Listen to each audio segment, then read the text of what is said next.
Pinuri ni National Security Advisor or NSA Eduardo Año ang matibay na posisyon ng mga bansa sa Group of Seven o G7 laban sa mapanganib na paggamit ng China ng kanilang Coast Guard at Maritime Militia sa South China Sea. Ayon sa opisyal, nagpapakita ang paninindigan ng mga nabanggit na organisasyon ng suporta nila para sa pandaigdigang batas at patakarang nakabatay sa mga alituntunin.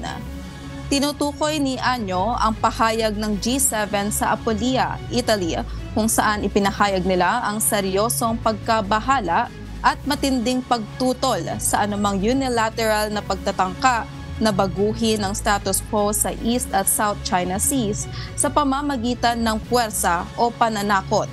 Binigyang diin din ni Año na walang legal na basihan ang malawak na pag-aangkin ng China sa South China Sea.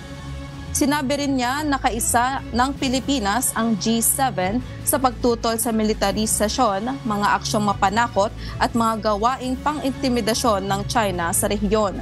Tiniyak ng NSA na nananatiling nakatuon ang Pilipinas sa pakikipagtulungan sa international na komunidad upang matiyak ang kapayapaan, katatagan at seguridad sa rehiyon.